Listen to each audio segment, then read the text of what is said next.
आप देख रहे हैं प्राइम टीवी। मैं हूं आपके साथ आरती तिवारी। वक्त हो चुका है राष्ट्रपति का, जहां सबसे पहले बात होगी प्रधानमंत्री मोदी के फ्रांस दौरे के, जहां प्रधानमंत्री नरेंद्र मोदी फ्रांस में एआई समिट में शामिल हुए। उन्होंने वहां एआई के बारे में कई अहम बातों पर चर्चा की। उन्होंने बताया कि आर्टिफिशियल इंटेलिजेंस और यही नहीं, नौकरियां नहीं जाएंगी और बल्कि नए तरह के अवसर पैदा होंगे। पीएम मोदी ने शिक्षा और खेती जैसे क्षेत्रों में एआई के इस्तेमाल की भी बात की। उन्होंने एआई के खतरों से निपटने के लिए वैश्विक सहयोग पर भी जोर दिया। आपने देखा होगा कि जिस प्रकार से महाकुंभ में भी इस बार कई तरह की एआई फोटोज भी आपने देखी होंगी। इस बीच प्रधानमंत्री मोदी भी जब वहां पहुंचे थे, उन्होंने एआई का जिक्र किया। पीएम मोदी आपको बता दें कि 3 दिन के फ्रांस दौरे पर हैं। पेरिस में उन्होंने भारतीय समुदाय से मुलाकात की थी और फ्रांस की राजधानी पेरिस में आयोजित एआई एक्शन समिट में प्रधानमंत्री मोदी ने हिस्सा लिया। और आपको बता दें कि इस मौके पर पीएम मोदी ने सबसे ज्यादा पूछे जाने वाले सवाल का जवाब दिया और यह सवाल था कि क्या एआई हमारी नौकरियां छीन लेगा। प्रधानमंत्री ने कहा कि इतिहास गवाह है कि तकनीकी से काम खत्म नहीं होते, बल्कि काम का स्वरूप बदलता है और नए तरह के रोजगार के अवसर मिलते हैं। और साथ ही आपको बता दें कि इस दौरान जब प्रधानमंत्री मोदी पेरिस पहुंचे थे, वहां पे उनका भव्य स्वागत हुआ था। और आपको बता दें कि एआई में पर उन्होंने विस्तार से चर्चा की और उन्होंने कहा कि ये जिंदगी बदलने वाला पल होगा एआई के जरिए। पीएम मोदी ने शिक्षा और खेती जैसे क्षेत्रों में एआई के फायदों का भी इस दौरान जिक्र किया। उन्होंने कहा कि दुनिया बनाने में मदद कर सकता है एआई, और जिसमें स्थायी ऊर्जा और यही नहीं, लक्ष्यों तक पहुंचने का भी सफर आप तय कर सकते हैं, लेकिन हर किसी में सावधानी बरतने की भी उतनी आवश्यकता होती है। आगे उन्होंने कहा कि एआई हमारी राजनीति, अर्थव्यवस्था, सुरक्षा और समाज को बदल रहा है, इसलिए जरूरी है कि हम मिलकर इस पर काम करें। I am grateful to my friend president Macron for hosting this summit and for inviting me to co-chair it. Friends, AI is already reshaping our polity, our economy, our security, and even our society. AI is writing the code for humanity. AI is writing the code for humanity in this century.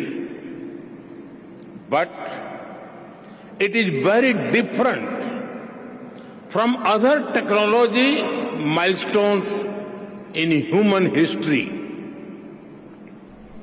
AI is developing at an unprecedented scale and speed, and being adapted and deployed even faster. Delhi में आम आदमी party की चुनावी हार के बाद पंजाब में party के बिखरने का खतरा पैदा हो रहा है। हालांकि संख्या में मामले में जहां आम आदमी पार्टी के लिए ज्यादा चिंता की बात नहीं है, क्योंकि 117 सीटों वाली विधानसभा में भगवत मान के पास 94 विधायक है, जबकि दूसरे नंबर पर कांग्रेस है जिसके पास 16 विधायक है। अकाली दल के पास 3 और बीजेपी के पास सिर्फ महज 2 विधायक है। हालांकि सीएम भगवत मान का कहना है कि उनकी पार्टी ने दिल्ली में काफी अच्छा चुनाव लड़ा है और हमने अपना खुद को यानी कि पंजाब मॉडल बनाया है। हमारे पार्टी के नेशनल कन्वीनर अरविंद केजरीवाल जी आए थे, क्योंकि पंजाब के इन सभी हमारे साथियों ने बहुत मेहनत की दिल्ली की गलियों में। तो एक तो इनका धन्यवाद, बहुत अच्छे से चुनाव लड़ा, इनका शुक्रिया अदा किया गया, क्योंकि बिल्कुल ग्राउंड लेवल पे आई कांटेक्ट लोगों के साथ इन लोगों का ही था।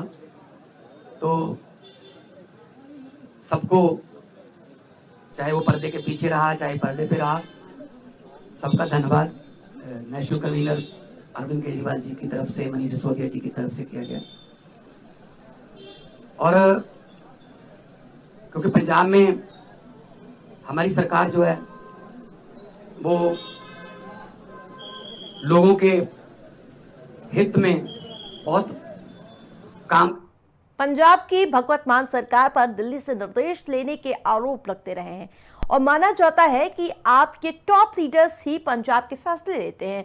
जहां एक वर्ग का मानना है कि दिल्ली के नतीजों के बाद भगवत मान ज्यादा ताकतवर बनकर उभरे हैं, वहीं पार्टी के भीतर कुछ लोगों का मानना है कि जहां पंजाब में एक सुपर सीएम होगा, और यही नहीं, इस सुपर सीएम के रूप में कहीं ना कहीं केजरीवाल को देखा जा रहा है, जिस पर मनजिंदर सिंह ने तंज कसा है। आपको सुनाते हैं।